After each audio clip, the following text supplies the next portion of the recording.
सर्वमंगल मांगल्ये शिवे सर्वार्थ साधिके शरण्ये त्र्यंबिके गौरी नारायणी नमस्तुते। उर्मलोचन बद मैं सर्व ज्ञेश्वरी भैरव के अंग में निवास करने वाली परमोत्कृष्ट पद्मावती देवी का चिंतन करता हूँ।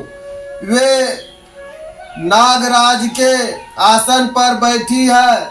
नागों के कर्णों में सुशोभित होने वाली मणियों की विशाल माला से उनकी देहलता आभासित हो रही है। सूर्य के समान उनका तेज है। 3 नेत्र उनकी शोभा बढ़ा रही है। वे हाथ में माला, कुंभ, कपाल और कमल लिए हुए हैं तथा उनके मस्तक में अर्ध चंद्रमा का मुकुट सुशोभित है। ऋषि कहते हैं देवी का यह कथन सुनकर दूत को बड़ा आश्चर्य हुआ और उसने दैत्यराज के पास जाकर सब समाचार विस्तार पूर्वक कह सुनाया। दूत के उस वचन को सुनकर दैत्यराज कुपित हो उठा और दैत्य सेनापति धूर्मलोचन से बोला, धूर्मलोचन तुम शीघ्र ही अपनी सेना के साथ लेकर जाओ और उस दुष्टा के केस पकड़कर घसीटते हुए उसे बलपूर्वक यहाँ ले आओ। उसकी रक्षा करने के लिए यदि कोई दूसरा खड़ा हो तो वह देवता या यक्ष, गंधर्व अथवा ही क्यों ना हो, उसे अवश्य मार डालना। ऋषि कहते हैं शुंभ के इस प्रकार आज्ञा देने पर वह धूर्मलोचन दैत्य 60,000 असुरों सेना को साथ लेकर वहां से तुरंत चल दिया।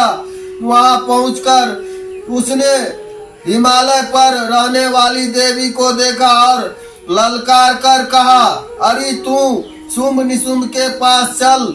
यदि इस समय प्रयत्न पूर्वक मेरे स्वामी के समीप नहीं चलेगी तो मैं बलपूर्वक झोटा पकड़कर घसीटते हुए तुझे ले चलूंगा।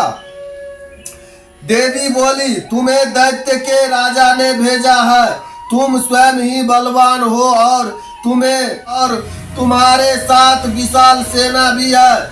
ऐसी दशा में यदि मुझे बलपूर्वक ले चलोगे तो मैं तुम्हारा क्या कर सकती हूँ। ऋषि कहते हैं देवी के योग कहने पर असुर धूर्मलोचन उसकी ओर दौड़ा। तब अंबिका ने हूँ शब्द के उच्चारण मात्र से ही उसे भस्म कर दिया। फिर तो क्रोध में भरी हुई दैत्यों की विशाल सेना और अंबिका ने एक दूसरे पर तीखे भयानक शक्तियों तथा फरसों की वर्षा आरंभ की।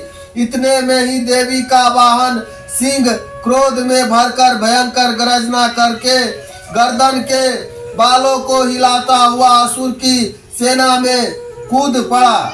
उसने कुछ दैत्यों को पंजों की मार से, कितने को अपने जबड़ों से और कितने ही महादैत्य को पटक कर ओठ की दाढ़ी से घायल करके मार डाला।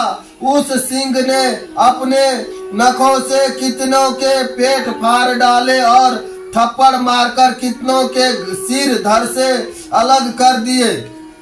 कितनों की भुजाएं और मस्तक काट डाले तथा अपनी गर्दन के बाल हिलाते हुए दूसरे दैत्यों के पेट फाड़कर उनका रक्त चूस लिया। अत्यंत क्रोध में भरे हुए देवी का वाहन उस महाबली सिंह ने क्षण भर में ही असुरों की सारी सेना का संहार कर डाला।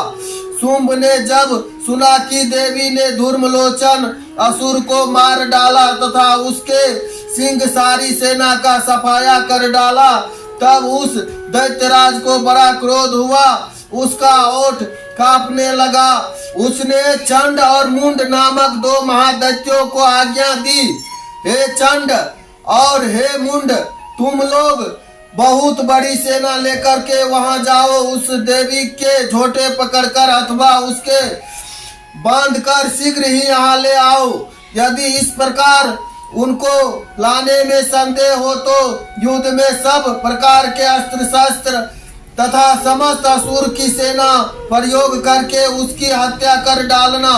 उस दुष्टा की हत्या होने तथा सिंह भी मारे जाने पर अब अंबिका को बांधकर साथ ले शीघ्र ही लौट आना।